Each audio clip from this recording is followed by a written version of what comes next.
One of the most satisfying aspects of a good ginger snap, sugar, or chocolate crinkle cookie is the small cracks on the cookie's surface.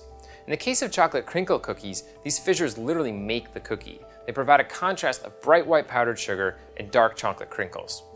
The key to getting cookies with attractive cracks is the right combination of surface drying and spread. Does it sound simple? Well, it's actually a hard balance to strike.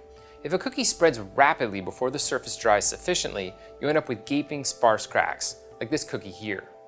The opposite is also problematic.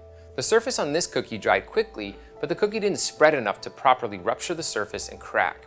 So, how do you guarantee perfect cracks every time? To efficiently dry the surface of a cookie, it's crucial to bake one sheet at a time. Now this ensures that all of the cookies are exposed to the drying radiant heat reflecting off the top of the oven. You can see what happens when we try to stack 2 sheets of Gingersnaps. The cookies on the top sheet cracked nicely, while the cookies on the bottom tray only wrinkled. For crinkle cookies, we took things a step further by using granulated sugar in addition to the traditional powdered sugar on the exterior. Sugar is hygroscopic, which means that it can draw moisture from the surface of the cookies as they bake. This water then dissolves some of the sugar, creating a sugar syrup. As baking progresses, water in the syrup is evaporated in the dry heat of the oven, which concentrates the sugar syrup to the point that it recrystallizes, trapping additional water in its crystal structure. At this point, the surface is dry enough that the process stops. The upshot of this transformation? A cookie with a fast-drying surface that is prone to cracking. To nail down just the right amount of spread, you need to control both leavening and temperature. The right combination of baking powder and baking soda creates cookies that not only rise, but also spread to the right degree.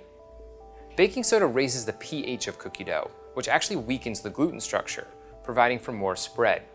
It also produces more carbon dioxide gas than baking powder alone. Excess gas exits the surface of the cookies as they bake, helping to create fissures. You can see this difference in these 2 sugar cookies. This one contained only baking powder and formed a wrinkled dome shape. On the other hand, this cookie combined both baking powder and baking soda. It spread properly and features a network of small fissures. Now, the temperature of the dough when it goes into the oven has a huge impact on spread. Refrigerated dough will spread less than dough at room temperature because it takes more time for the butter to soften and melt. During this time, the exterior of the cookie sets in the heat of the oven. The correct formula for our chocolate crinkle cookies? We started with dough that rested for 10 minutes at room temperature, which gave more spread than refrigerated dough, but less than dough that is baked immediately after mixing.